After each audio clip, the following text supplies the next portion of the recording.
Hello there, YouTube. Another one of my little lowrider chop bicycles. This one has 24-inch wheels on it. It only stands about 2 feet from the ground to the seat, underneath the seat. That's off an exercise bike. This I just left all the cogs on there. Some of them I take all the cogs off, I'll chop all that out and use them for spacers. This I left so I could experiment what gear I like. This is painted in an industrial, big words, industrial red paint you paint fire hydrants with. That's what I was told. Some heavy duty industrial paint. These forks were made out of the black iron gas pipe, which I mentioned in the other one, so it's a lot thicker, take more abuse.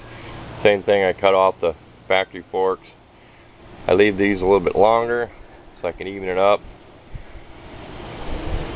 Kind of an odd frame. I made this, if you watch my slideshow, you'll see an olive drab green, real low to the ground. I made it about the same dimensions. So it'd be about the same. So that's your 10 or 15 feet sprocket. I left this one, I kind of like the chain guard anyway, if you call it that. This is one I mentioned in my other video. These are like little pieces of pipe. I solder them in the frame. That way, your cable stops there. There's a small hole just enough for the cable to go through. It's like a little cup, I should say. So down in here, somewhere, it is spliced with one of those bolts. So you can use 2 shorter cables. Comes out here. I do like this, look. Comes out of here. All made from scrap stuff. More homemade handlebars. Let's chop like the little kitty bars off. Add a piece of pipe, put a slug or a smaller pipe in there. Don't try to butt weld or braze it. Put a slug in there, like a big bolt, piece of pipe. And then probably up in here is where I add it back on. It works good for homemade. A little different view of this one. This one's also, if I didn't mention, this one's also about 7 foot long. From the back of the back tire to the front of the front tire. That's really low. So a kid could ride it if their legs are long enough.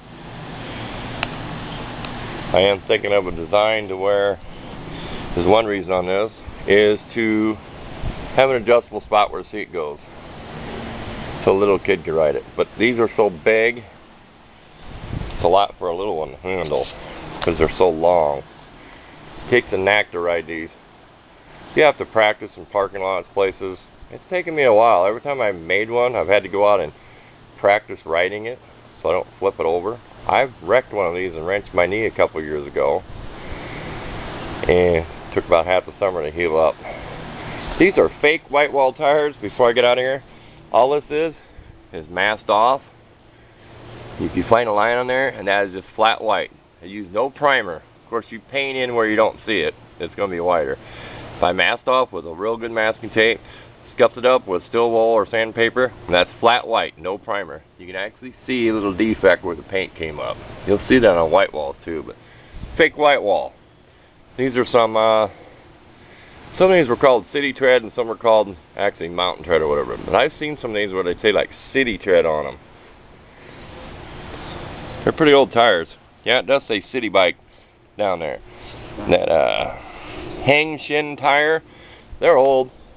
Probably 80s tires. That's why I make them out of scrap stuff.